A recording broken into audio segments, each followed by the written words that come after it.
Bam, we're live. Oh. Can you hear me, Jorge? Yeah, I can hear you. I was out in the middle of the street. I don't have cell service at my house, and you're on a Droid, right? Yeah. So I'm trying to send you a text, and I'm like, oh my god, the show started 3 minutes ago, and I'm out there trying to get like some cell service so I can send my text to the Droid because it kept saying it was bouncing, but I guess you got it. Yeah. No, I got it. I try to be on time for things. Oh, you're awesome. I mean, you were live on your Instagram 18 seconds ago.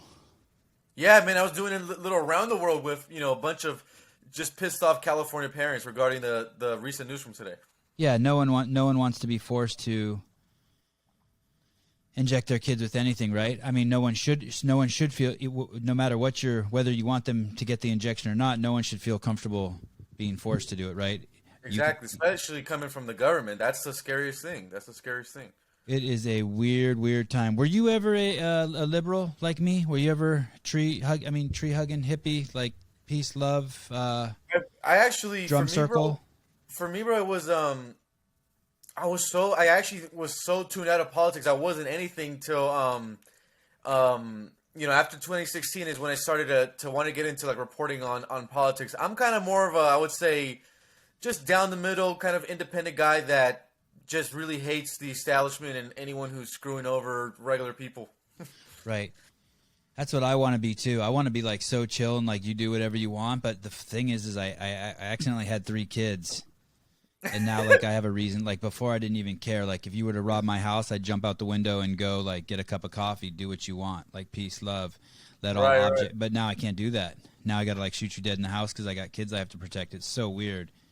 I don't want to have to protect anything like that, but it's my duty. Where are you based out of? Santa Cruz, California. Okay, cool. Born and raised in Berkeley.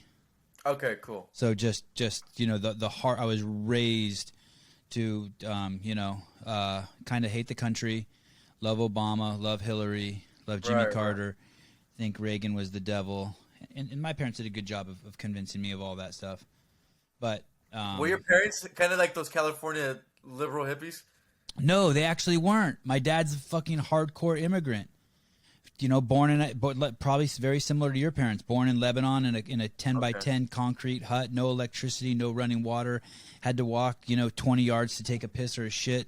Had 10 brothers and sisters. When his brothers, he was the oldest. Crazy stories. Rode a donkey to school. No, like even when I went to his town and visited in Lebanon, 10, 15 years ago, they still didn't have landlines. They didn't have phones. Nuts. I'm Armenian on both sides. Okay. So my family, the history there is that the Armenians basically had, in 1915, just prior to World War I, had to flee Armenia because they were getting slaughtered by the Turks. The Armenian genocide. Are you in LA? Where are you? I'm in Palmdale, so I'm north of LA. I'm about like an hour away north. So usually, like if you're in LA and you want to go to Vegas in car, you usually pass my town. But yeah, I'm in Palmdale, man. I'm in the high desert, and just got done filming for 2 months out here. We have a cartel issue right out here where they're taking over the deserts, starting up illegal marijuana operations, and then they're smuggling migrants in to work them, and there's gunfire fights out there. So we did a full-on investigation piece that we're gonna release that documentary next week. So it's gonna be really good, man. I'll keep you posted. Is it Armenian cartel? The Armenian crime organization is involved as well. It's the Mexican cartel, and it's a Chinese mafia. So, I love it. That's very inclusive. I'm glad they have the DEI council on that.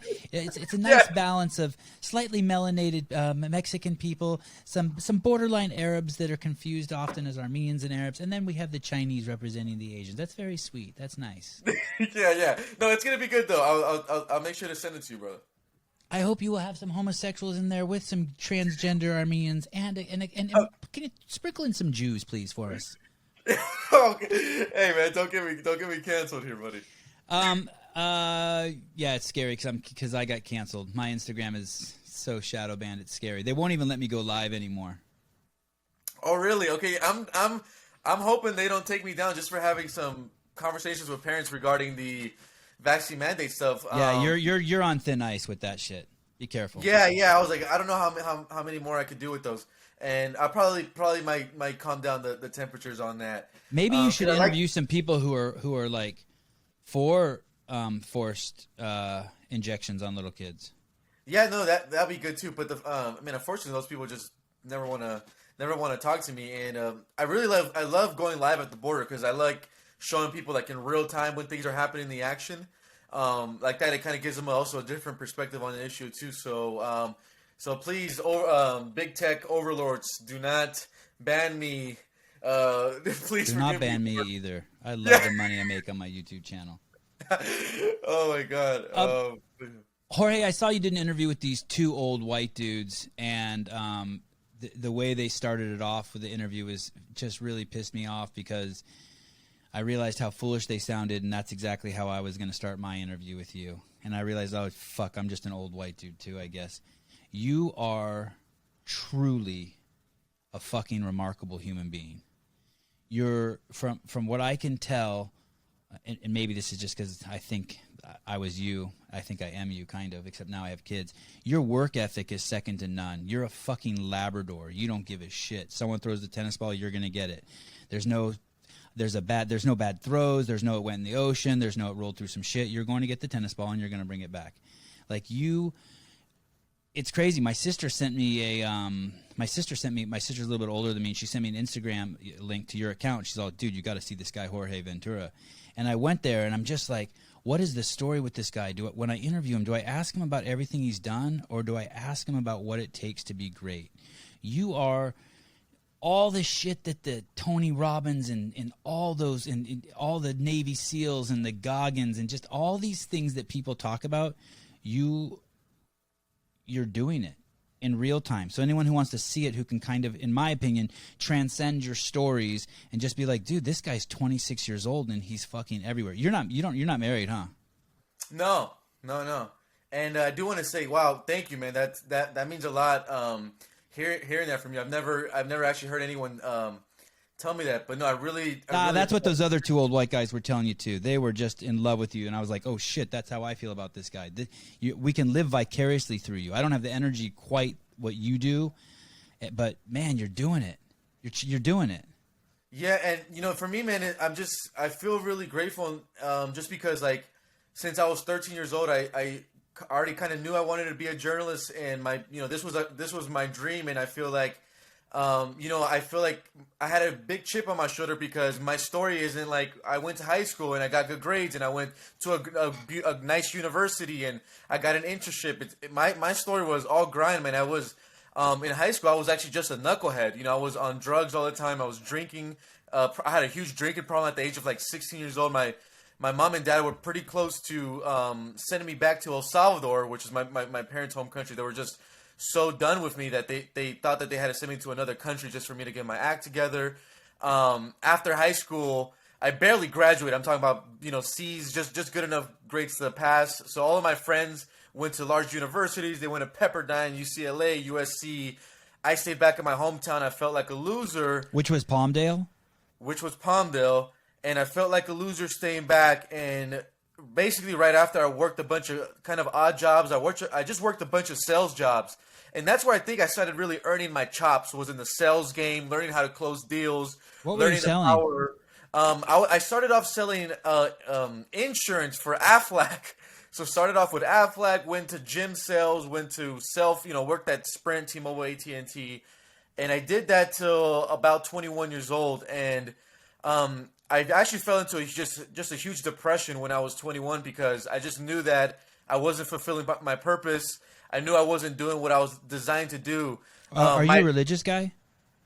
I am a little bit. I don't want to say like I'm fully, but I believe in God. I'm trying to kind of work on that aspect of my life better. Okay. Sorry, I interrupted. So at 21, you were like, you weren't feeling fulfilled. Go on. Yeah, wasn't feeling fulfilled. Fell into a big depression, and I was making great money. I was actually a sales manager for a Sprint store, which is pretty good at 21 years old to be managing people who are older than you in the sales game. But I fell into a huge depression. The back of my mind, I always wanted to be in media, and my original dream was I wanted to be a sports reporter. I actually hated politics, thought it was boring, so I wanted to be on ESPN. I wanted to be on Fox Sports, and I remember I called my mom and I was like, what should I do? She's like, I think, you should go back to school, drop everything. And, I think the biggest thing is I would always ask myself, I would be like, if you died today, all you will be remembered is a kid who sold an iPad to somebody. You have no legacy. You're not going to leave anything behind for your kids. And I kept thinking about my parents too, how they made this dangerous journey escaping El Salvador during the Civil War. And, you know, for them to escape El Salvador just for me to work a cell phone job, to me was just almost like a disgrace to my family's name. So I went back to school. I went to community college, and I just started earning my chops there. I got really I think my mindset that helped me when I was going to community college with other journalist students was I just got that competitive mindset, kind of like that Kobe Bryant. I'm gonna outwork you. I want you to know that I'm crazy. I'm gonna, you know, if you know, a big thing in my school was every 3 weeks we had to turn in a news story. So I said, F that. You know, every 3 weeks I would turn in 3. The other students would turn in 1. By the time they had 2, I had 6. They had 3, I had 9. I wanted them to know that I was just insane about what I was doing, and I just kept covering sports. And then little by little, I got drawn into politics, man. It happened right after the 2016 election. When I would talk to my friends on the right, they said that they felt like, you know, Trump didn't get a fair share. But then when I would also talk to my friends on the left, they also told me that they felt like Bernie didn't get a fair share. So I actually never voted before. And I was like, you know what, maybe I could be this down the middle voice where I just keep it real with my audience. I still haven't voted. And the reason for that is because in college I got taught that journalists back in the 70s, 80s actually wouldn't vote because they would report on politics. So it was almost like an unwritten rule. So yeah, man, just kind of jumped in there and really just grinded it every step of the way. I want to go back a second to your parents. Tell me, where did your parents meet? So my parents knew each other back in El Salvador, but they didn't kind of kindle and rekindle, should I say, and meet and all that stuff and begin the relationship till they both got into the United States. My mom came into the country with some other family members. Then my dad actually had to run away from the army because he was forced into the Civil War. My dad was forced into the war at the age of 14. Around 20 years old, he finally ran away to the United States. And the reason my dad, when he told me that he ran away, is when he had a conversation with my grandpa. And my grandpa told my dad, he said, "There's no way you're gonna have kids in this country. You're gonna die a very young man. You better just make your run now." And what are the bordering countries to El Salvador in the north and south? In Central America would be Guatemala, Nicaragua, and Honduras. I've been down there quite a bit. I was not doing what you were not doing journalist stuff. I was doing documentary films. I worked for a company named Vitamin Angels. We were giving vitamin A to malnourished children. It was a trip. It always felt safe to me, but El Salvador especially, we were always told, dude, shit could get crazy. Yeah, man, it was just a really dangerous time. You know, how did they make it into the U.S. legally or illegally? Illegally, but now they are both citizens here. And what is that journey like? Was it the same basic journey for the both of them?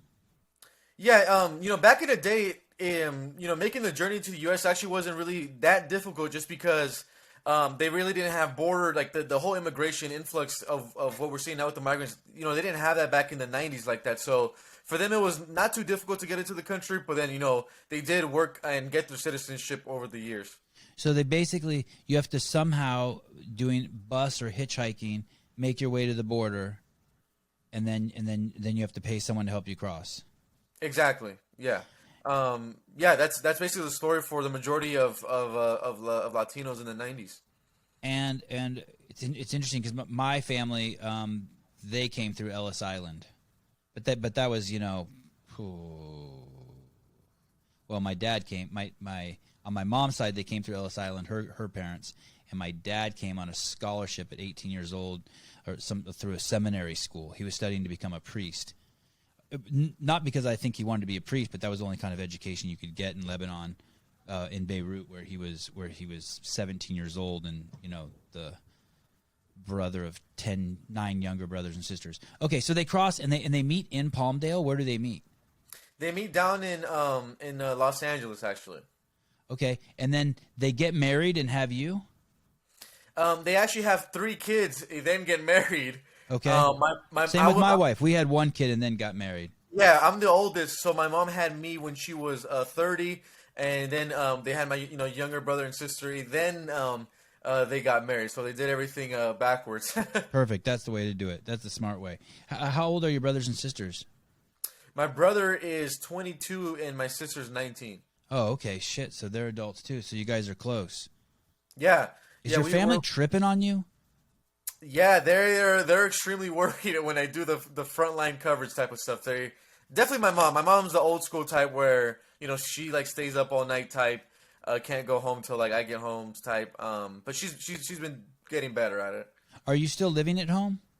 I'm still living at home here, but to be honest, it doesn't feel like I'm living at home just because I'm always on the road. Uh-huh. So that's why myself I haven't committed to kind of like get an apartment yet or anything, just because right now I'm just so much on the road with what we're doing that it just kind of doesn't really make sense for me right now. There's no reason to move out. I was at home until I was 34 years old. My mom tried to kick me out 3 or 4 times. I'm 49 now. I did the exact same thing you did. I have 3 kids, and I'm doing very, very, very, very, very, very well. But I never looked up. I was just like you. I just kept my head down and worked. Like, fuck it. Like, what do I care? Even when my wife and I bought our first house, we didn't move into it for 3 years because we were too busy working. We just stayed in this little shithole apartment we had. It was crazy.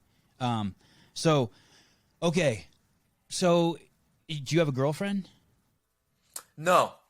No girlfriend, no wife, just but you're crushing it. You're everywhere. Like I said, well, we'll get to that.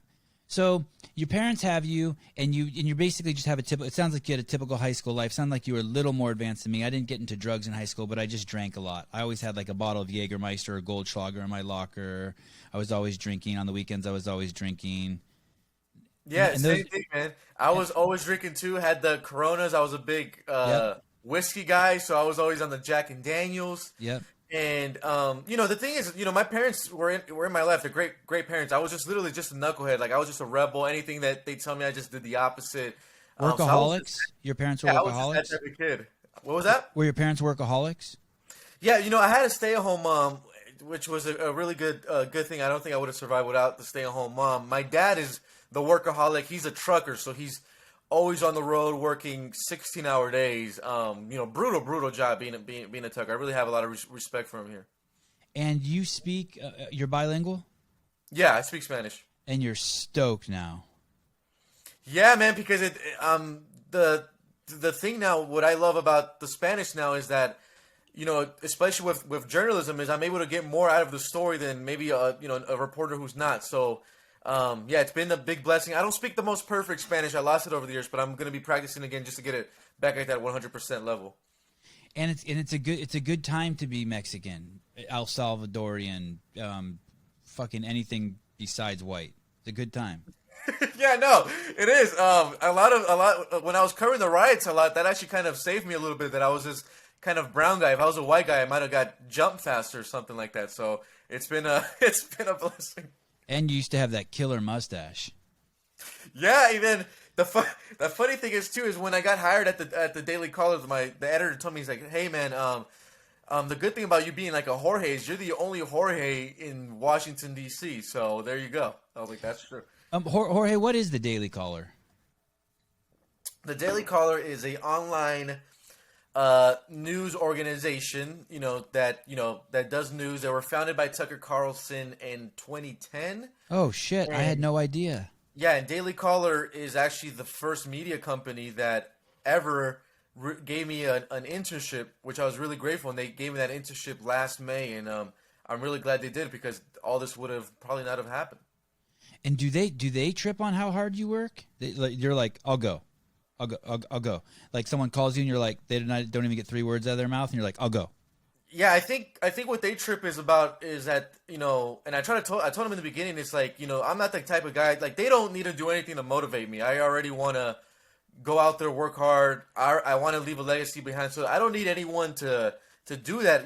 I just need the freedom to go do it. And they've been really great at doing that. There'll be some times where they tell me don't go, and I don't care, man. I'm a rebel, dude. And in media, you got to break rules, and I'll still go, and then I'll do one of the best coverage, and they'll end up loving it.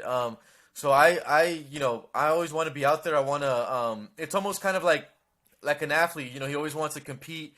He always wants to compete for championships. I think I kind of had the same mindset. I always want to be out there. I want to be competing with some of the best journalists. I know that I could be up there, and just continue working at it. So yeah, man, I love to be out there, and I kind of get like, how a lot of people get what it's called FOMO, fear of missing out, when like, their friends are at a rave. I get FOMO when I'm like not at the border or when I'm not at one of some of these big stories. You know, I want to get out there as much as I can. You do. You seem addicted. You seem addicted to wanting to be at the spot. I totally get that feeling. What is your go-to camera? Your phone?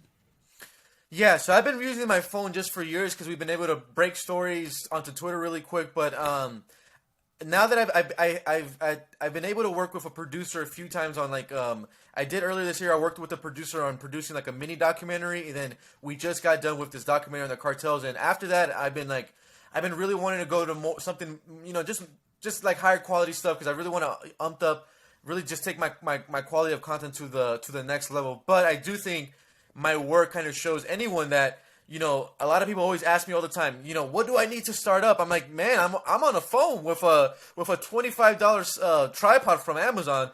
You know, I'm not on this $1,000 kit. But now that I am, you know, at the level that I am, I do want to step up the quality of content for my audience. So I do want to step up kind of the gear that I'm working with. But I'm still on the Samsung phone. I'm still on a tripod. So there's absolutely no excuses for anyone not to get after it. I'm still grinding with what I did with day one.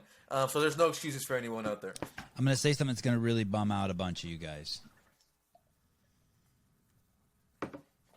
We never ask, what do we need to do to get started? I can't explain it to you. We're fucking Labradors. You throw the ball and we start running. To a fault. Maybe we didn't even see you throw it. That's why you've seen that. Like when you can trick a dog, you can like pretend to throw the ball and they start running. That's how we are. That's how me and Jorge are. We would never ask, how do I get started? We would just start running off in a direction and put it together as we go. When you ask that question, you have to be honest with yourself. Are you asking that question because you really give a fuck or because you're building a wall for yourself or making up an excuse for why not to get started? What do you mean how to get started? What? Just go down to fucking Tijuana and start talking to people. Start telling the human interest story. Just start trying to figure out what's going on. I mean, it really is like that. No, that's true, man. I always get that question. It's like, dude, you just gotta get out there, and you know, when you first start out, it's not sexy. I mean, you know this, man. It's right? It's never sexy. It's not even sexy. It's not even sexy when you're at the top of your game. Exactly. Yeah, it's never sexy. It's never gonna be. You know, sexy, and I think it gets worse. They make you wear nicer clothes. They make you work with other assholes. They make you fix lighting and put makeup on. It only gets worse. It's worse. That's true, and I think worse. One of my advices I think for people would be is just get going, and you want your work to be at a point where people around you. And I read this in a book. It's not coming from me. I got it from a Grant Cardone book. Is Grant Cardone cool? Oh, we'll circle back. Finish what you're saying, and then I want to ask you. You want people around you to think that you are crazy. You know, you want people to be like, hey, man, are you all right? Like, you're always out there. You know, you're working on the weekends. You're not getting paid. That's the biggest thing that I always got when I started is, why are you doing all this stuff? You're not getting paid. You're not getting paid. You want people around you to think that you are a psycho. And if people think you are a psycho, you are probably on the right path. But if people don't think you're a psycho, you're probably not on the right path. Another one. Jorge just dropped another one. Here's another reason why we know you're not going to make it. Because you asked how much do you get paid. So there's two things. If you ask what do I need to do to get started, we know you're not going to make it. By the way, these are in context. Don't take this so literally. This is in context. I'm generalizing. But if you ask what do I need to do to get started, we know you're not going to make it. And then the second thing is how much do I get paid? We know you're not going to make it. No, like not Jorge goes to work all day, comes home, kisses his mom on the cheek, doesn't worry about what kind of car he drives, what kind of house he lives in. He eats the food his mom fucking cooks him. Then he says, Mom, I got to go in my room and I got to start getting on the computer and I'm going to work until 2 a.m. I have this show to do with Fox. I have to fucking Tucker Carlson sent me a nice tweet and I want to read it like 1,000 times before I go to bed. I want to do this. I want to do that. And then finally he falls asleep and then he starts up and goes again in the morning. Well, the rest of you are worried about like, is your camera lens clean? Does this girl like you? Do I need to rent an apartment? We're not doing that shit. We're not doing that shit. That is 100, man. You nailed it, bro. We're not doing that shit. So I'm doing it again now with this podcast. I'm going to fucking take over, and I'm slowly taking over. And what's crazy is that I want people to just jump on board and ride my coattails, but no one wants to because no one wants to do a podcast at 8:30 at night with Jorge Ventura. It's too late. I've been up all day. I already worked out. I took a shower. I'm with my family and kids. Fuck you. and you ain't going to be on the train. You ain't going to the top of the mountain. Okay, I like that, man. so that's two things. I want to come back to Grant Cardone because I saw him on Instagram recently, and I'm just curious what he's like and why you're attracted to him. There was a point in my career, so I had made a couple movies. They were fabulous movies, top 10 in Netflix documentaries. I had made shows for ESPN. I'd done it all, right?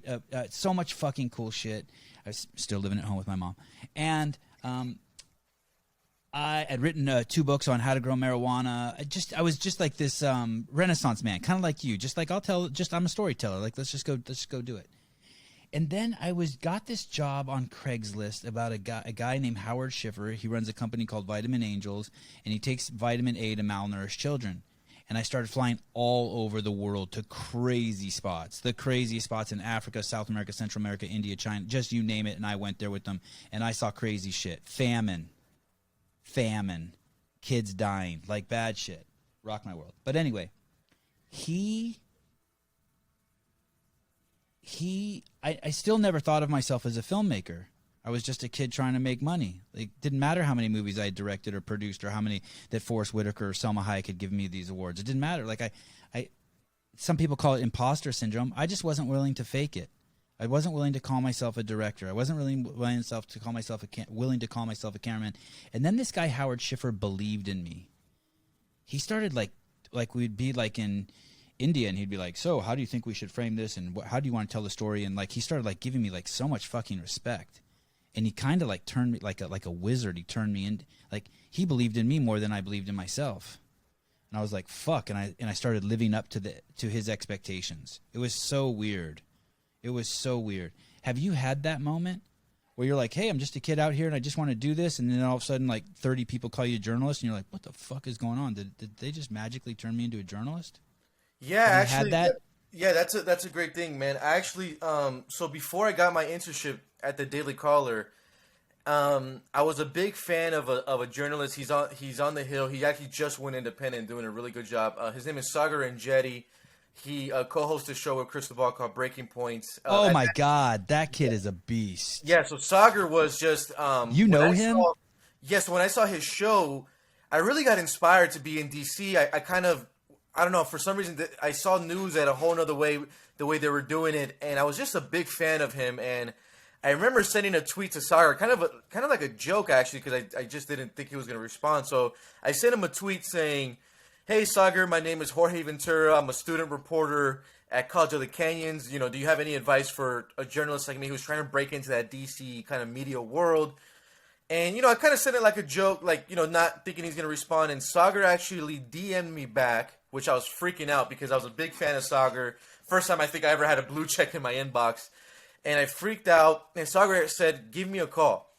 So I actually gave him a call. I told him my life story. And he's like, "You know what?" He's like, "I think you'd be the right fit at the Daily Caller. Let me talk to them, and then let's see what happens." So he actually connected I'm me. sorry, I missed something. Are you telling me that Breaking Point is just another branch of the Daily Caller? No, Breaking Point is completely independent. Sagar's But he just knew people over there and was going to like hook you up. Yeah, because Sagar Okay. actually used to be a White House correspondent for the Daily Caller. Okay, my bad. Okay. So Sagar caught up some of the editors there. He sent him my work. The editors interviewed me. They felt like I was a right fit, and so in that moment, you do feel like you want to live up to the expectations, because now you're coming in as almost like Sagar's guy. As, hey, this is the guy that Sagar scouted out. He vouched for you. Yeah, I kind of had that chip on my shoulder, and I actually arrived in DC May 21st last year, and this is during the very height of the pandemic. And at my first 4 days in DC, all I did was video editing for other reporters. And May 25th, so 4 days later after my internship began, 4 days later, Minneapolis Police Department releases the George Floyd tapes. So Minneapolis starts rioting that night. The very next day, Los Angeles starts rioting. Then on the 27th, the riots came to Washington, D.C., and they actually started, the Black Lives Matter people started rioting at the White House, where it got to a point that Trump actually had to go under a bunker. And my boss called me and it was like the middle of the night, and was like almost screaming at me, saying like, "Jorge, we have no reporters on the ground. The White House the Trump just went in under a bunker. We need someone there. Can you go now?" So I jumped in an Uber, got down there, and in my 10 minutes of being on the ground, there was a Fox News reporter named Leland Vitter who got attacked in front of the White House. And I actually filmed that attack, and I got to break with what I didn't know at the time as an intern is I broke the biggest story in D.C. when that happened. So basically what happened is, I know I'm going on a little... no, do it. I love it. But after I broke that story, I mean, Fox News ran with the story, CNN, everyone. They asked Trump about it on Monday morning, and Tucker Carlson opened up his monologue to that video. And that felt like that moment that I arrived, because then my Twitter blew up. I had all these blue checks started to follow me, all these journalists in D.C. So it felt like that I arrived. And my editors in Daily Caller basically were like, hey, man, we thought you were going to be a regular intern. You're ready to go. Like, you're ready to be in this stuff. And then what the best part of it was, we didn't know at that time that the riots were going to go all summer. So that kind of gave me the lane to be the guy for the Daily Caller to just cover the riots all summer. And that's kind of what I would say propelled me. Where did you sleep when you were in D.C.?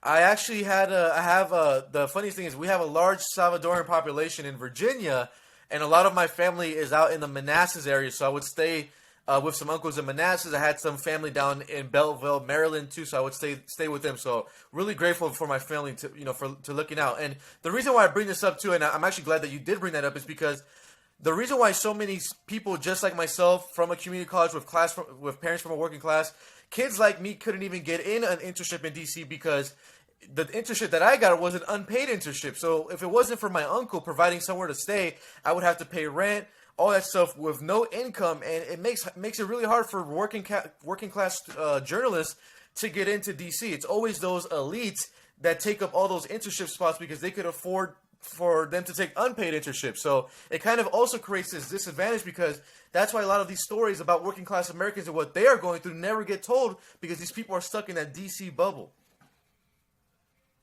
I was thinking about going on a little rant right there. This isn't number 3, but this is back to number 2 again.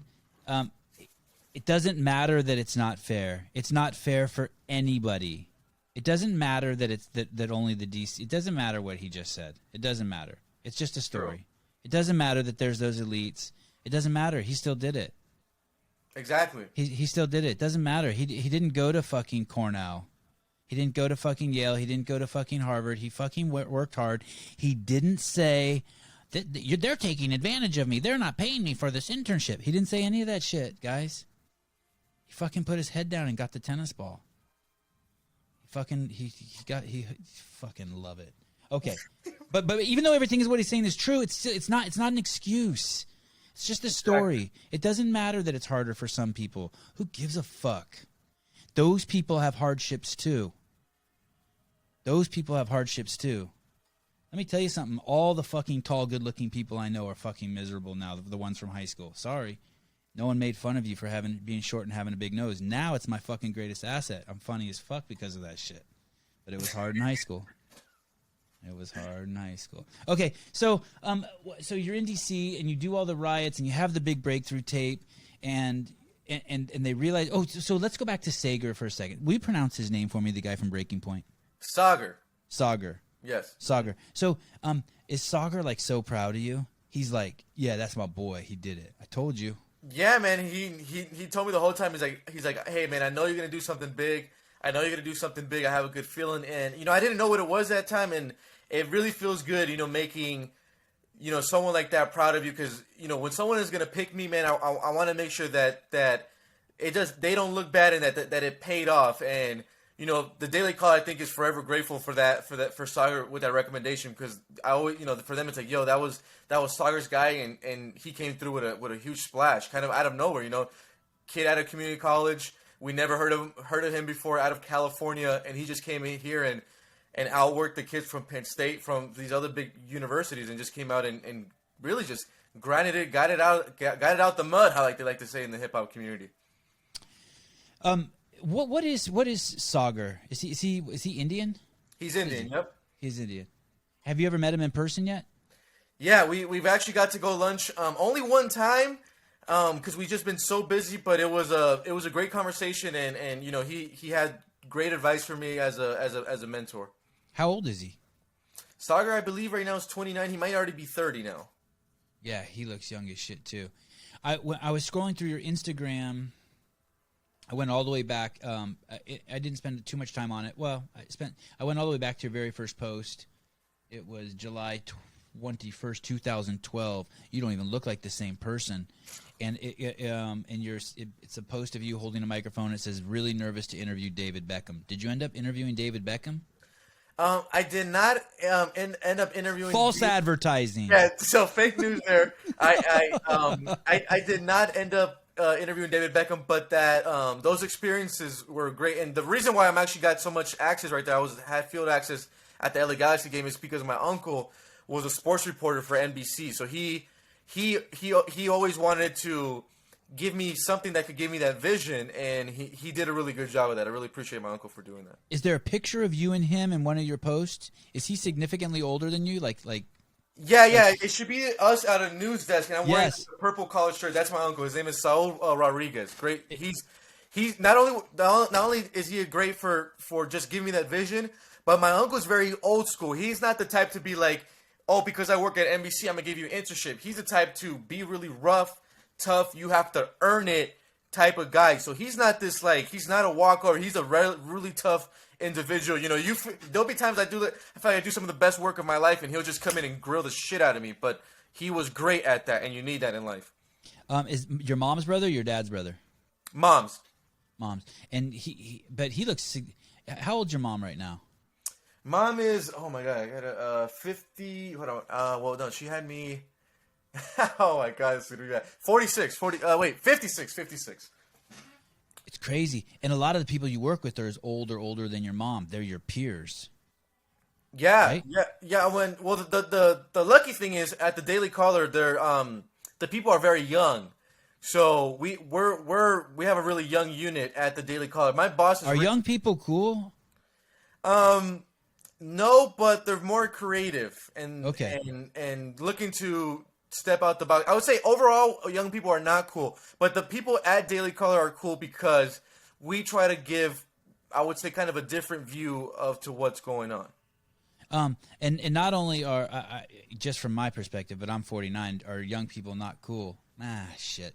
Unless they do jiu-jitsu. The jiu-jitsu community is amazing. But are you still into the fight game? I saw that you would. Yeah, I love MMA. I love boxing. I grew up in the household where anytime there was a big main event Saturday, all of our family would get together. Big De La Hoya fans, from back in the day. Awesome. And I love the UFC. My first UFC fight I ever attended and still attended. I'm hoping to attend one soon, but it was when Conor McGregor fought Nate Diaz the second time. I saw that on your Instagram. I was like, holy shit. Yeah, to me, that was the most greatest experience in the world. They went all 5 rounds, 25 minutes of just stand up. How'd you get into that? I just I saved up all my money at that time. I believe the ticket was like $750 plus the hotel. At that time I was dating a girlfriend that liked UFC, so she came too, which was really cool. But it was one of the best experiences of my life. And the good thing is Conor McGregor, man, just being a fan of him, he's always giving these crazy inspirational speeches. Like his mindset is also just different. So I always listen to Conor McGregor interviews and just kind of try to take away something about his crazy mindset, especially about envisioning things.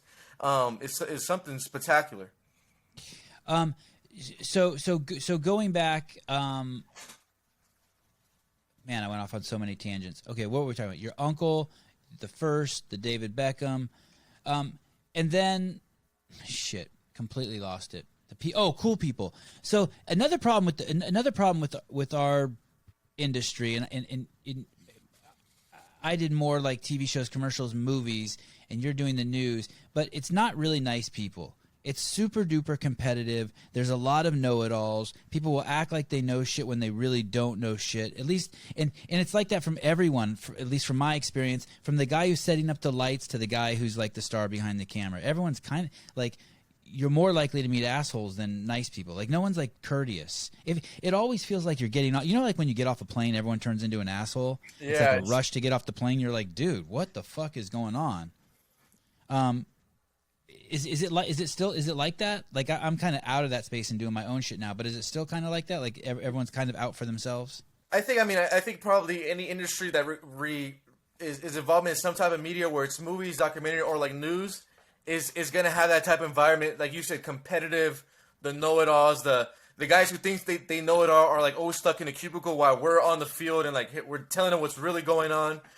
So it's very like that, really competitive, got to earn it type of thing. And it's chippy and it's competitive, but that But you don't have to be that person to get ahead, right? I mean, you seem nice as shit to people. No, I just think, like just working hard and getting out there and just almost having that you can't deny me type of attitude. I'm always going to show up attitude. I'm always going to be in your face attitude. That's how I think you just get by, is just by doing that, because nothing at the end of the day, whether there's assholes, missed opportunities or whatever, nothing is going to beat actual like working hard and actual skill and actual, for what I'm doing is like content and news. So if I'm always doing that in your face, always out there, there's no way you could avoid me. I'm going to be at your doorstep regardless. So I think just when you're in the, documentaries, news, movies, entertainment, you got to have that type of, I'm always there. My dad really taught me the first one in the office, last one out of the office type of mindset. And I think that's what you got to really have out here. Yes. Your parents are immigrants, and you go to the border now. And how many times have you been to the border? I can't count. I would say maybe 10 now, maybe a little bit more. And when you go down there, how much time do you spend down there? So it all really depends. A lot of my it kind of all depends, because it depends what's happening in the news. And it's also kind of depending on how much funding I could get for the trip. So the average I would say would be 4 or 5 days, but I really like Holy shit. I like to do a week and longer. So this last trip, we did a full Monday to Monday, 7 days. And I think the trip before that, I did a full 10 days. So I like getting out there and just kind of getting the most out of a trip. And when we're out there, we're working from the daytime all the way till nighttime. So we're documenting day stuff, we're documenting the night stuff, and we're doing that every day back to back to back. I think on this last trip was the first time ever that I'd gone 36 hours straight awake. And I think I went like 31 hours straight without eating, which I've never had to do before, but that happened on this last one. And did you drink a lot of coffee? A lot of coffee, a lot of Red Bulls, a lot of water. Red Bulls are my best friend out there. Yeah, I went through a small Red Bull phase. You can't do that forever. So if you let's say bare minimum you've been at the border 40 days, 12-hour days, 480 hours. Just to help people put that in perspective, that's 12 weeks of full-time work at the border. Holy shit. Okay, so now let's get down to business. So you go down there. What is going on at the border? How would you describe the border? And have you ever cried down there? Have you ever been like, oh shit, this is what my parents did? Or, oh fuck, these people are me? Like you have this moment where you're like, this is me. Not because you're El Salvadorian, but because you're human. You're just like, oh my God. Yes. Yeah, I do, man. I think for me, I think I had that moment when you're just looking at the little kids, and I think for me, I always think about the kids, Jesus. Yeah, I'm thinking about what would happen if my parents didn't cross. Would this be me now in this caravan? So I'm always feel like I'm comparing myself to the young guys.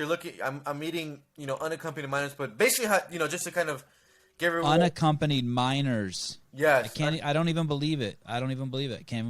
Yeah, meeting unaccompanied minors. So, you ask the unaccompanied minors, like, hey, where are your parents? They're always back at their home country. But you mean like a 10-year-old kid? Oh, yeah, and sometimes even younger. Younger all the time. We're meeting from 5-year-old all the way to 17-year-old unaccompanied minors that come to the border all by themselves. And basically, I would tell people that it's a humanitarian crisis. So just take the politics out of it. Take the Democrat, take the Republican stuff out of it. These are human beings who are the most vulnerable people. These are not bad people. These family units, innocent folks. They're just being taken advantage of by these smuggling groups and these cartels that just use them and look at them just as a product, almost like an Amazon product with a shipping label. It's really some of the saddest stuff in the world, especially when you meet the migrant women and children who have been sexually assaulted, raped on their way to the border. I've met family units. You know, when I ask them where the husband is, he's been kidnapped in Mexico. So a common thing is the cartels and drug smuggling groups, they'll keep the husbands because they'll use those males for drug runners or hitmen for the cartel. And I mean, these are just I have countless of stories of just the sadness, but just to kind of put it all together, it's a humanitarian crisis at record numbers, in numbers we've never seen before. We've already had 1 million encounters at the border, which has never happened in our history. We're on the road to 2 million.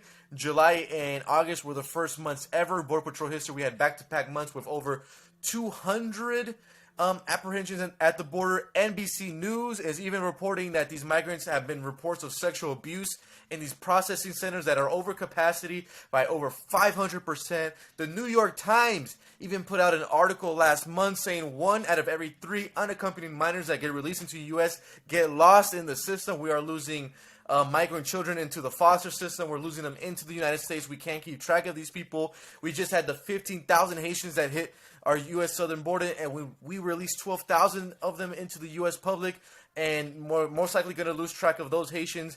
Also, those 12,000 Haitians were not tested for COVID-19 before being released to the border, and according to Secretary Mayorkas, those Haitians have a 20% positivity rate when it comes to COVID. It's a real crisis. It's a humanitarian crisis, and we have to take the politics out of it and figure out how the hell to solve this thing. I want to put a couple things in perspective. The reason why I think Jorge said even NBC News and even the New York Times is because they don't want to tell this story. And so when you see outfits like that telling that story, I think that's why Jorge said that. And the second thing I want to say is when Jorge says there's been 1 million encounters at the border, everyone should contextualize that. What that means is you have to ask yourself, what is 1 million? Okay, there's 240 million adults in the United States. That means 1 out of every 240 adults, if those people all were to cross the border and come in, would now be people who came from the South. I mean, those numbers are I know they're hard to get your head wrapped around. Yeah. I think the entire U.S. Postal Service might have 1 million people. I think the United States military is 1.3 million people. I mean, you have to contextualize it so you really understand the magnitude of human movement along this southern border. And even if we were to allow the problem isn't the problem is there's obviously a bunch of problems, but one of the big problems that no one wants to acknowledge is that we need an immigration policy. We need an immigration plan. And that immigration policy and immigration plan isn't what's written down, isn't what's said, isn't the law. It's what's actually happening. And so what Jorge is describing is a policy that's a complete shit show, and it's abusive to everyone. It's abusive to the police who are watching the border, it's abusive to the people who live in the United States, and it's abusive to the people who are coming in. It has nothing to do with what they tell us it is, it's what it actually is, and it's a fucking mess, it sounds like. Especially, why? So I was homeless, Jorge, for 2 years, and by choice, and by choice. My peer group was all drug addicts, and I was not a drug addict. And when I mean all drug addicts, I mean all drug addicts. So it was kind of a misnomer to call us homeless. It was really just we were really drug addicts who had become homeless. And people would be like, "No, that's not true. Half of all homeless people are families, mothers and fathers with kids." Well, I didn't see those people, so that's fine. I might believe you. But I'm talking about just all the dudes and chicks who are out on the streets. They were all drug addicts. I wanted to be like Christ-like. I wanted to be like the Buddha and walk around barefoot and shit. But all my peers in the park, they were all drunk. They all smelt. They all didn't take care of themselves. They didn't have discipline. They didn't have struggle. They panhandled. They took, and they did a disservice to humanity. If your measurement of your worth as a human being is what you provide to your fellow man, they were bottom of the fucking totem pole. They didn't provide shit. And that's just the way it was. And I was homeless in California, which is, for those of you who don't know, it's on the west side of the North American continent bordering the Pacific Ocean. And so when I hear, I was going to draw that in comparison to, so homeless people aren't really homeless people. In my mind, they're drug addicts. What was I going to compare that to? I was going to compare that to something that's going on at the border. Who are these people who are coming from the border? Why? That's what I wanted to compare it to. Like, what are they really? You know how they say they're homeless people? They're not homeless people. They're drug addicts, and their shit's falling apart, and they can't get their shit together. For the most part, I think that would be more accurate. What are the people? What's the label that truly fits these people who are coming across the border? I would just, they're coming from very obviously poor countries with gang violence, some type of violence, but they're just regular, I would say, working class people. What is that? What do you mean? Give me even more. Like who do they turn into when they come to this country? Well, that's a good question, and it's hard to really just give you that right answer because the thing is we don't really have information. So either they turn into just regular hardworking citizens, or they turn into citizens that take advantage of our system, the welfare state, or they're going to have those that are going to be criminals that come into this country. So it's hard to put a label on any of them, but when I'm down there and I'm like, let's say I'm in the Rio Grande Valley, I'm running into these large family units. So, the mom, dad, kids, and sometimes it's difficult for the Border Patrol to even verify if that father really is the father. So they could just be calling themselves a family unit, but there's really no way to verify. But you're encountering folks that actually want to be turned into the Border Patrol because they want to be processed, they want to be released. The reason why... So that's what it looks like in your footage, too. They actually are looking... So they're just stumbling around in the desert, and they basically, through habit and they know where the Border Patrol is going to be, so they actually aim for them because they want to get caught? The cartels and human smuggling groups direct them and point them to the right direction to be apprehended by Border Patrol. This is done... So no one's trying to sneak across? It's not that. I'll kind of explain what I'm about to say, but okay. So you have is the cartels and human smuggling groups. They'll push these large caravan groups into Pacific areas in the U.S. border, and the reason they do this is because they want to overwhelm Border Patrol with these large units, and they have, the Border Patrol has to do the processing, separating family units from non-family units. It's a whole ordeal that they have to do, right, when they get hit with these caravans. The reason why these cartels and human smuggling groups do this is because when they do this, it opens up the border even more than it already is because it takes manpower away and have them to focus on these groups. So then they could smuggle drugs and human into this country. And I was speaking to a Border Patrol source that said that fentanyl has increased into the country by over 600% already with this new tactic. Now, that's the state of Texas. That's what we're seeing in the state of Texas, the majority. We're all in the state of Arizona.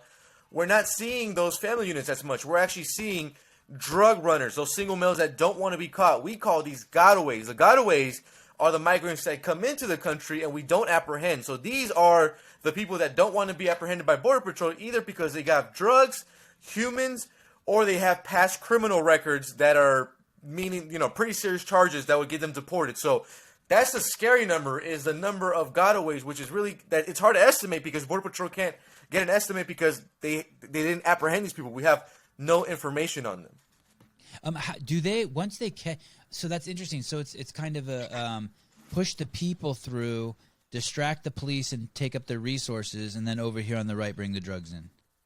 Exactly, and that's why Border Patrol is overwhelmed because they're getting hit with these large family units. Then they're bringing these family units to processing centers that are already overcrowded. We're talking about some of these processing centers are over capacity by 500%. And the people that are who are bankrolling this in is these drug cartels and human smuggling groups that continue to push these large migrant units up to the border. According to NBC News today, October we could get hit with as much as 400,000 migrants at the U.S. southern border. And do they what do they do with them? You said they let the Haitians in. Why did they let the Haitians in? Why isn't everyone just turned around? You can't do it? So essentially what happened here is the Biden administration was taking such a political blowback of having those Haitians living under the bridge. It was bad optics for him. So he ordered Department of Homeland Security to clear out the family units as fast as they can and just release them into the United States. So that's exactly what happened. Now, the single Haitian males got... Is that legal? Like, don't we have, like, an immigration policy? Well, when I speak to Border Patrol, they also tell me that it's impossible to vet that many people. It's impossible to vet. So these people are getting released into the United States at record numbers that we've never seen before, being flown all over the country. And you can see it on my Twitter where I'm interviewing these people and saying, "Have you been tested for COVID-19 even before being released?" They tell me they have not. And like I said a little bit earlier, even Secretary Mayorkas said that they're testing positive by COVID by a rate of 20%. Are you tripping that you're seeing this? Is it kind of ever like heartbreaking to you? You're like, oh shit, what a mess. I always thought like as a kid, life was like so much more organized than this. Oh, absolutely. I'm trying to wake people up and tell them, we have a humanitarian crisis here in the United States. I think when Americans think humanitarian crisis, they think Yemen, they think the Middle East, Ethiopia. Exactly, but they don't Sudan. think here. So I'm blown away by this, and to this day, I don't understand why the Biden administration doesn't get the handling of this. I don't know the political gain of not taking a handle to this. His approval rating is actually really taking a hit when it comes to immigration. Have you worked for CNN? No. Have you worked for the New York Times? No. Neither of them have reached out to you. They've never reached out to me to get my perspective on the border at all. Washington Post? Nope. Do you have any peers down there?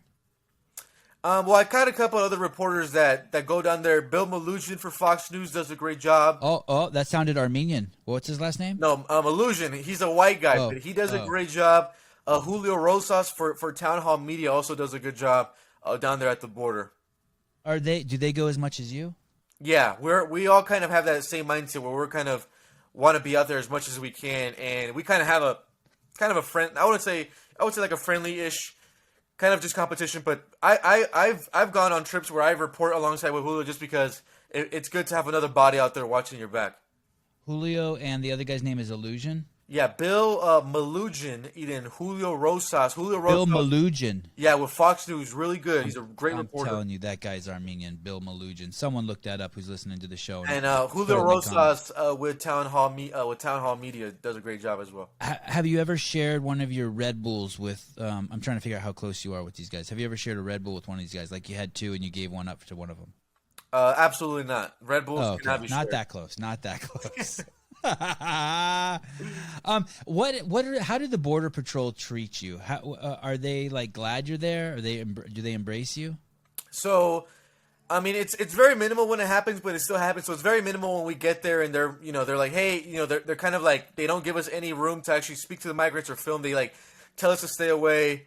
That happens minimal. The majority of the time, they don't mind that we're there doing our thing, and then when I speak to them, they always tell me, hey, man, we really appreciate you being out here and just showing the American people what's going on, showing what we have to go through every single day and night. They don't see this part. I wanted to show you something really quick as well.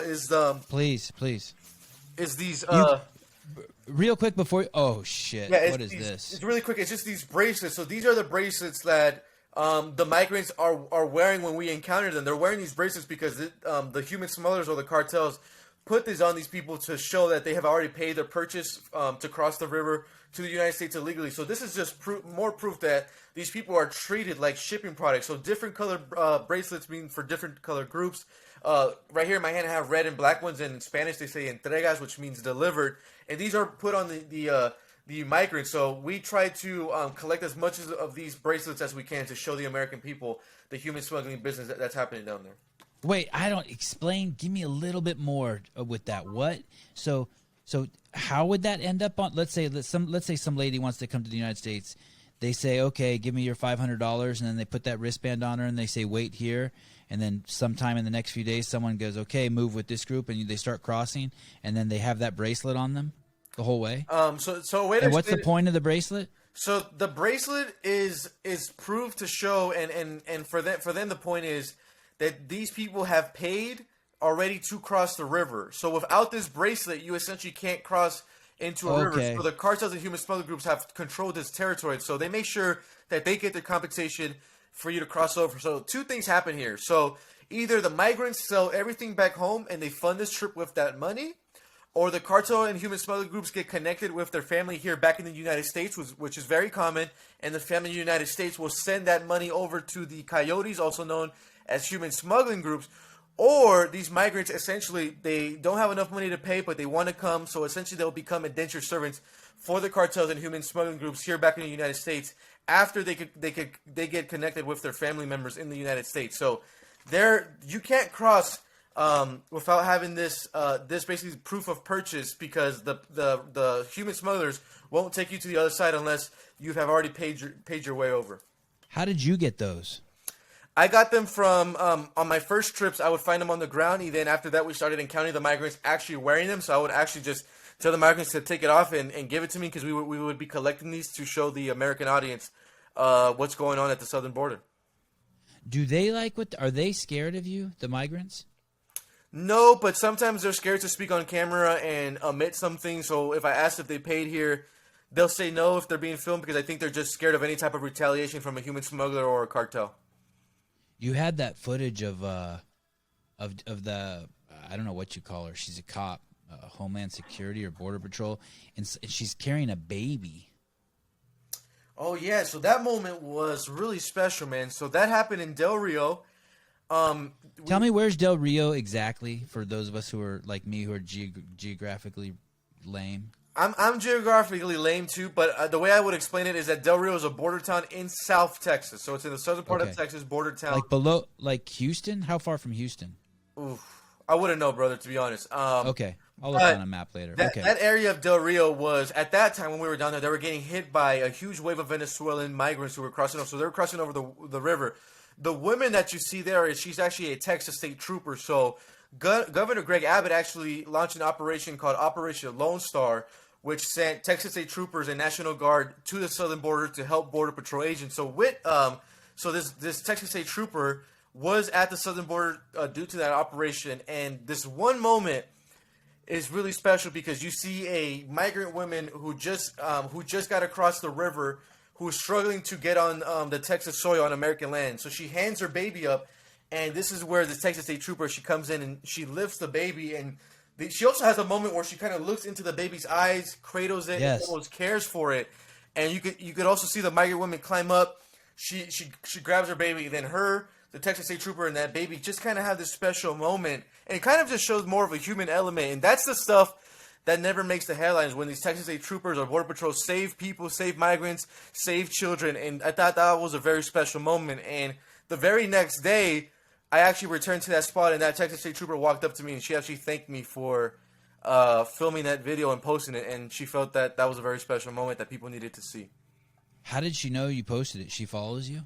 That one clip just went viral, so I figured that it got to her somehow because it just went really viral online. I saw it shared by everyone. It played on the news. Like I said, it was just one of those moments that really spoke for themselves. It's crazy. It's going to be even crazier to you when you have kids. I mean, I know it's crazy now because you see yourself in it and you imagine yourself as a kid. But when you see that like someone has to hand their kid to someone else so they can get out of the water, it's no bueno. It's not. So when you say it's a humanitarian crisis, why is it a humanitarian crisis? Why does it have to be so dramatic? Why can't it just be, okay, these people lived in fucked up countries and there's more opportunity in the United States, and so they're just coming here? What's the scary part? Well, the reason why I call it a humanitarian crisis at our southern border is because we essentially have all these humans, refugees, whatever you want to name them, crashing our border at one time, overwhelming the system, meaning that Border Patrol can't even keep up with these people, the processing centers, and it's getting to the point that even if we wanted to help these people, we just can't because they're now being taken advantage of. They're being taken advantage by drug cartels, like I said, the rapes, the assaults, the journey that part sucks. The journey that people are going through. So the reason I call it a humanitarian crisis is because we have essentially over 1 million people that we let into the country. We have hundreds and thousands that are living in these processing facilities that need help but are getting sexually assaulted, that are being taken advantage of. Even, like I said, even the New York Times. You mean like in our holding facilities, they're so crowded that people are being raped in there? Like, yes. And are they being raped by like our police officers or by just other migrants? Other migrants. Other dudes in there. Other migrants, especially those single adult males. Of course. And we have to think. It's the children who are being human trafficked, human smuggled into this country. When we release these unaccompanied minors, there's really nowhere to verify if they're really being released to a family member or not. For all we know, that could just be someone else on the other side saying that, and all of a sudden now they have a minor that we have no information that they're most likely going to get lost in the system.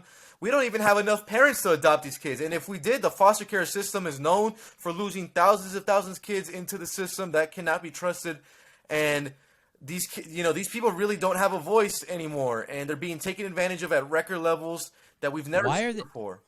Why do they think now is a good time to come? Is it because the rhetoric isn't? Is it that Trump had all this Well, was it less during when Trump was in office and less when Obama was in office? Yeah, I mean, it was less. It was less when Obama was in office. I mean, we were still getting hit by a migrant surge, but nothing like it was now. Even under Trump, it really deterred. The reason why it declined under Trump is because the policies that he instilled. So one of the big policies that he put in place was the Remain in Mexico policy. So for the viewers who don't know this, if you were a migrant and if you crossed into the country illegally and looking to seek asylum, you would get a court order and you would get released into the United States. The problem with this is that Border Patrol told me that only 13% of that time those migrants even come to the court. So essentially we're just letting you into the United States. So there's no consequences. And migrants knew that. When Trump came into the office, he put the Remain in Mexico policy, meaning that if you did this, you would get a court order, but you would have to wait in Mexico and you would have to wait in the border town. And the border towns are very dangerous for migrants because they're most likely always controlled by a cartel or a smuggling group. So what would they do? How would they enforce that? People are coming across. Like, what would they do in that instance? Like, you were filming those people coming across that Rio Grande River. What would have happened during the Trump era? They would have scooped them up and drove them back. They would have got apprehended by Border Patrol. They would have got processed, but they would have been given a court order. But they would have been flew back into a border town in Texas. I mean, in Mexico. So they would have had to remain in Mexico till that court order. So for the thinking for a migrant was, why would I risk my life? Why would I pay a cartel smuggling group to do all of this, only be told to wait in the border town in Mexico, which the chances of me getting kidnapped are pretty high as a migrant. So the risk wasn't there. The problem now is that when we transition from the Trump administration to the Biden administration put the bat signal out that they, and this is not my words, this is Kamala Harris on the campaign trail, literally said, if you come here illegally and want to seek asylum, we are not going to deport you to your home country. We look at that as inhumane. What Kamala Harris and the Biden administration essentially did is they gave these cartels and the smuggling groups their next marketing or sales tactic now, because now they could use that to convince the migrants the time to come is now. Also, Biden's first day in office through an executive order removed the Remain in Mexico policy. There was a Supreme Court judge recently who said that the Biden administration must follow that Remain in Mexico policy. From our reporting on the ground, we have not seen any proof that policy is being instilled and being followed right now. And so until that changes, I will report something different. But yeah, it's just like I said, it's overwhelming what's happening right now. So, and what you're saying is, if we're to just look at it with the most altruistic eyes possible, that the Biden administration had this idea that it was inhumane to make them wait in the border towns and to do the most benevolent thing we can and greet people and welcome anyone who wants to come into this great country to come in here. And they would come in here and we would set a court date for them and we'd figure out what their situation is. And instead, what you're saying is that actually backfired and it created more of a humanitarian crisis because so many people have tried to come in that it's impossible to execute on that plan. Exactly, and the situation has got so... It's kind of like what people were worried about people overwhelming hospitals with COVID, but it actually is happening at the border. It never happened in the United States, but it's happening at the border. It's happening at the border, and it's getting to a point where now Biden's approval rating is getting hit by it. Like I said, those Haitians living under the bridge, the optics were so bad that he ordered DHS to clear them out by last Friday, which they did.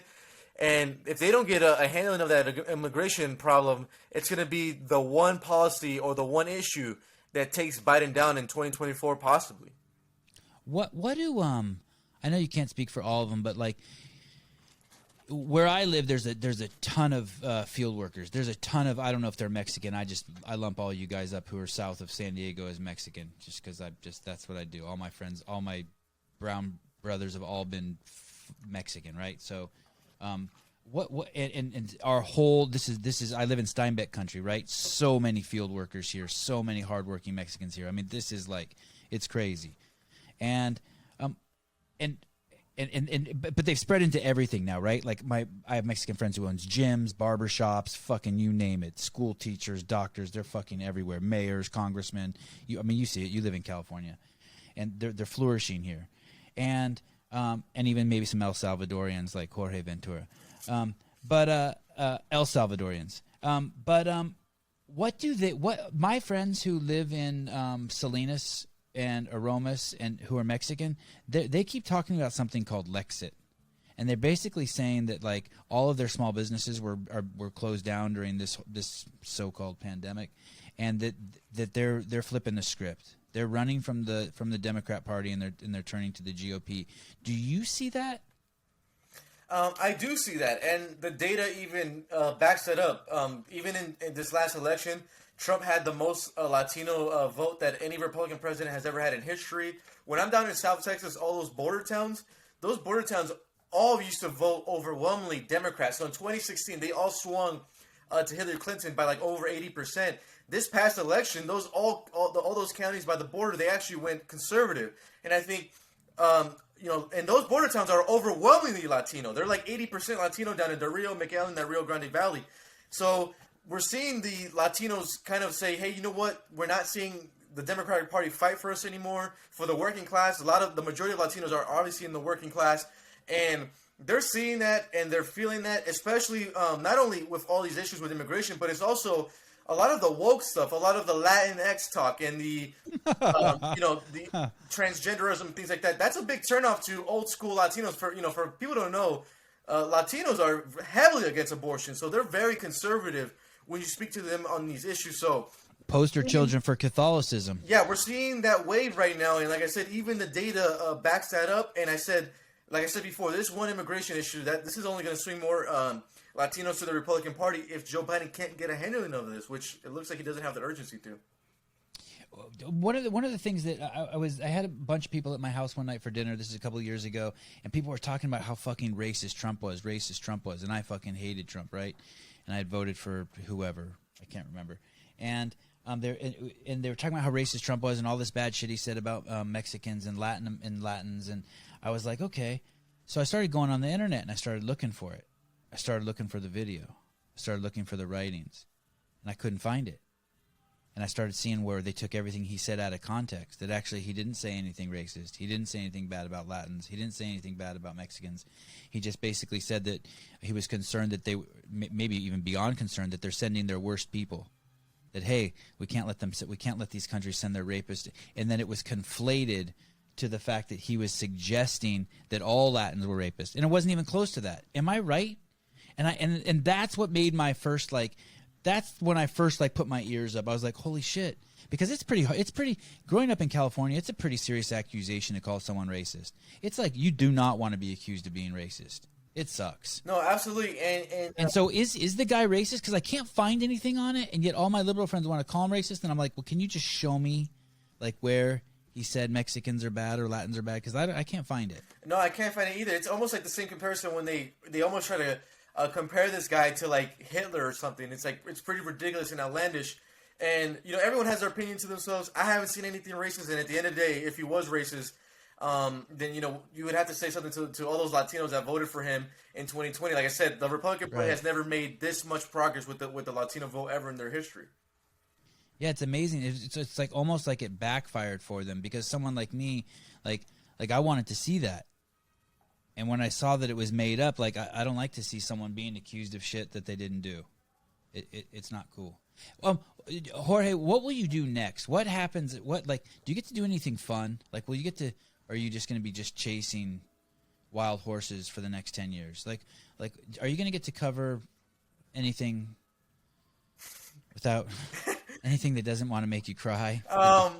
Well, look, man, anything could happen. I really try to throw myself a lot of stories that get ignored. Obviously, love the frontline stuff. But anything could happen. Ever since I would say I started, it's always been every year has been such a new journey. Like I said, last year, the whole summer was filled with riots. Obviously, I've never covered anything like that, so that was something new. Then when the riots were done, I came back to California. Then I did a mini doc on all the restaurants that were going out of business. So I really got to focus on the small business industry. I also then started focusing on interviewing all the parents whose kids were having mental health issues with the constant lockdowns in California. And then the border came up. So you know what? It always changes. But I'm always looking to tell that story that is just almost like it's getting ignored, or you're just not getting the full scope. So I always do my best. But I'm ready for new challenges. I just got done, like I said, this year I made a mini doc on the restaurant industry, but I just got done with my very first investigative documentary. It's going to be full 40 minutes long where we, investigated these cartels out in the deserts. So that was the first time I've ever done something like that, and I'm going to just continue to do the best I can to improve my storytelling for my audience. Like I was telling you before, even just improve a little bit now with my camera equipment. Want to take it to the next level and really just make almost movies for people with news and tell stories and travel. And I think one of the gifts I had, or gifts if you want to call it, maybe just a lucky trait or whatever, is that when I'm in those dangerous situations, my adrenaline is going through the roof and I feel more alive than ever. And as long as I could get that feeling, I will do whatever it takes to chase that. But really just focus on telling stories that Americans care about, giving them a different viewpoint. And, I feel very blessed that people really support it, and they've really been taking a liking to it, and they really support me a big way. Because sometimes we do need funding when it comes to the road, and people, do donate and support. And I think that speaks volumes. That means that people trust what they see, and we have a really beautiful relationship with the audience. You have a Patreon account? Yeah, I have a Patreon, have a Venmo, PayPal, Cash App, and so support any way people can, and it really helps us out because it literally goes back into our frontline reporting, out there getting on the grind. If it wasn't for people donating, we wouldn't actually been able to stay for a full week on our last trip. So really grateful that people really support, but I think it gets people get a lot of value for it. People learn, they get informed, they get a part of the story that you really don't get anywhere else. And it's your Instagram is at Jorge Ventura, just like it sounds. J with George with a J. Jorge Ventura, all one word. And then is there a link tree or something in there where people can see all these different avenues of getting access to your stuff? Yeah, exactly. So the Instagram it's my first name and last name. So it's Jorge Ventura TV. So don't forget the TV at the end. And if you click the link, they don't even need that. You're the big dog. Yeah. So you just put in Jorge Ventura, he'll pop up at the top. Yeah, sure. Pop up. And if you click the link in the bio, it will direct you to everything that you need to be directed to. But like I said, guys, we got a really great documentary coming out next week that I think a lot of people are going to really enjoy and find informative. Is this the restaurant one? This is going to be actually on the cartels in the desert. So the restaurant one we released in the beginning of the year when those lockdowns were really crazy. Here in LA County, LA County was the only county that did banned on indoor and outdoor dining. So it was the only county where restaurants were stuck on takeout only. That's what the documentary is actually called. So if you just Google takeout only, you could find that on the restaurant industry. How many? I heard 30% of all restaurants in California close their doors forever. Is that true? That is true. I'm thinking there's even more, but we're waiting for those figures, I think, to come out as the numbers to just keep coming out. But at least 30%, absolutely. Fucking unbelievable. It's insane, man. And all those middle class jobs that go away too. All those servers and waiters. I mean, you have to think about that impact on them as well. Hey, and anyone who does talk shit about immigrants or migrants, these are the jobs those people had. These are the jobs my mom and dad had. They worked at restaurants. They cleaned dishes. Like my dad came to this country and had all those jobs. Cleaning houses while they went to school. All that shit. My mom and my dad. It's crazy. It's crazy. It's crazy. It's crazy. And the crazy thing, bro, is the Democratic Party more itself tries to aim itself as being the party of the black and brown people. I mean, these lockdowns in California, they affected black and brown communities on every level the most. All the businesses, small businesses that got shut down, all the black and brown kids who couldn't go to school. Of course. That put their parents in a very horrible situation when they did the online school, when these black and brown parents have to go to work. So they always vouch for the black and brown people. That's the people that got the most impacted by the ongoing lockdowns. So this morning I did a podcast with a gentleman named Corey Allen. He's a dude out of York, Pennsylvania. He was in prison and he found CrossFit. And when he got out of CrossFit, he opened a CrossFit gym, right? And he's now has a successful he's trying to run a successful gym, and he's got an amazing clientele, but it's been extremely difficult, right? Because his gym has been forced to be closed down for the last 18 months, right? And he's a black guy.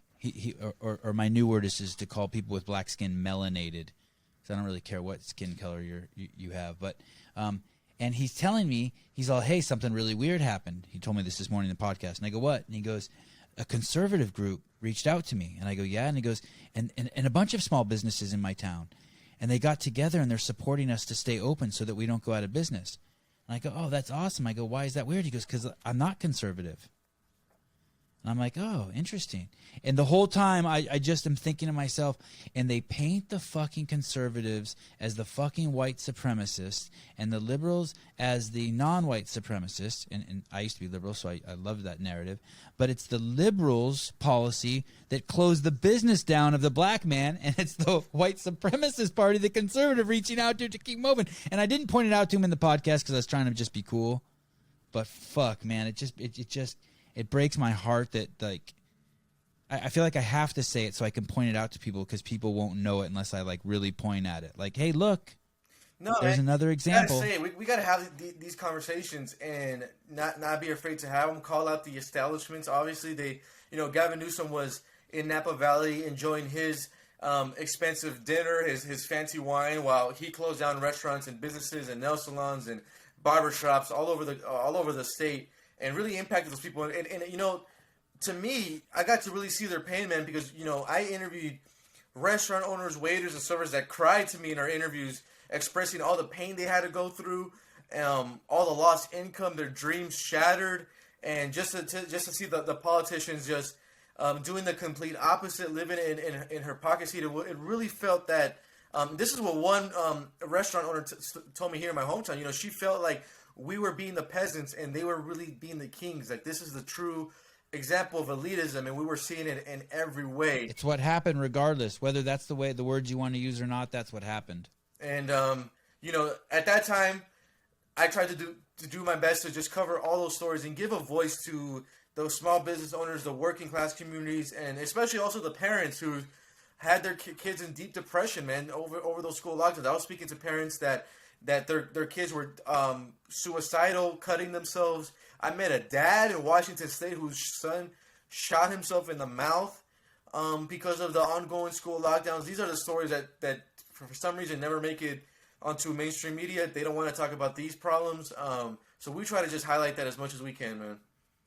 Why do you have an Android instead of an iPhone? I had an Android my whole life, and for some reason I'm just so used to it. I don't know if I could ever switch. I might be switching soon. We'll see. There's only one reason to switch to iPhone. It's because of that iMessage. Because they got us all hooked on it. Like, I wouldn't care if you were on a Droid if I was on a Droid. Right. But it's just the SMS is all fucked up. Yeah, people make fun of me for that. So I don't know how long I'll go with the Droid, but we'll see if we could continue lasting with it. Okay, I'm not hating. Do you work out? Yes, try to do gym once a day, 5 times a week. It's good, obviously, for the physical, but it's more importantly for the mental. It's a good, I love it because it's a good 1 hour. I get to really clear my mind, get that workout in, and it really helps me out mentally. Then, I kind of made a joke about it, but it's like, trying to get buff before they put us in the gulag. Yeah, and right, and you won't have to go. You're El Salvadorian. Just pull the race card. You're good. There's things that you can do at 26 that if you're in shape that your obese counterparts can't do. And I know that because I was a documentary filmmaker and a CrossFitter at the same time, and I could do crazy shit that other people couldn't do. Like, just go on a 10-mile hike with a 10-pound backpack and all my camera gear through the mountains of China and just like deserts of wherever. Is that important to you to stay physically strong? Run, jump, climb, hold your gear, grab a baby, whatever you need to do? Oh, absolutely, man. I think what taught me that was back in the riots, because back in the riots, it almost felt like you were covering a war because you had all this heavy gear, and it was just you doing the trek. During these riots, there's no Uber, there's no car systems working, so it's everything on you all the time. And right there, I really got tested. So ever since then, and I wasn't hitting the gym a lot during the riots. I had a bad diet. I was always eating McDonald's. And then after that experience, I said I absolutely want to change it up. So I'm eating a lot healthier now in the gym, and it's just such a big difference. It's such a big advantage, and you can feel it, man. Now I'm out there working out, or I said working those long hours at the border and making the trek miles and miles. It feels good. I feel a lot better, and I'm gonna continue doing it. And then it's always nice to get the compliment from the females, so that always keeps you going. Yes, girls are cool. Girls are cool. Jorge, thank you. It's crazy. What time did you wake up this morning? I think today, my sleep schedule has been all over the place because I just got back from California. So I woke up at 4 a.m. out of nowhere. Even I think I didn't wake up till 10, but usually I wake up at 7 a.m. but my sleep schedule got all flipped up and crazy when I was in Texas because we would just stay up till 5 in the morning, 4 in the morning working, and so it just got really messed up. So I'm trying to get it back to that. So hopefully we get it back. But I think today woke up at 10 just because I woke up at 5 out of nowhere, and like it's all kind of messed up and jet lagged and all that good stuff. All right, so it's a crazy long day for you today. Thank you so much. Hey, if you ever want to reach out, we have each other's phone numbers. I'm going to watch you closely. I'm sure I'm going to bug you again for the next big story you break. But if there's ever any time I can help you with anything, please don't hesitate. I'll repost anything you want. I'll have you on whenever you want. I'll do whatever you want. You need a ride from the San Francisco airport, you give me a call. Awesome. No, thank you, bro. I really appreciate you having me on. And I got to say, this is for sure one of the more funner conversations that I've had doing this type of stuff. So, no, really thank you, man. This was a blast. This is your dress rehearsal for Rogan. You're headed to the top. I promise you, you're headed to the top. You are cool as shit. No, thank you, brother. We definitely got to do this again. I'm gonna send you that as soon as we get approved. As soon as I get my that trailer for this new documentary, man. I'm gonna send it your way, and I would love any type of feedback you got for us. Yep. And bam, we're no longer live. Awesome. Woo, that was good, man. That was fun. You're easy. You're so easy. You're so easy. Hey, that's so cool, all the people you know. You're doing it. No, I appreciate you, man. And no, that was, like I said, that was a lot of fun. I'll keep you posted on a lot of the stuff that we got, man. And I'll send you this trailer pretty soon. I know we're not too far from getting approved. So as soon as I get that trailer approved, send it your way. You give us some feedback, and we'll love to come on again soon, man. Okay, cool. You know, I'm starting to get more and more big MMA fighters on. In a couple of days, I have Alexander Volkanovski coming on. Okay, cool stuff. If there's ever a time you want to dabble back in that, I have no issue always having someone else on and tag teaming my guests. So maybe Awesome. maybe we can build a relationship and a friendship here and use each other. Yeah. Get some synergy. No, I agree, man. I really appreciate this was great. It was fun, and thank you, man. Really appreciate it. Take care, brother, and let's definitely speak soon. Awesome. All right. Have a good night. Good night, brother. Good night.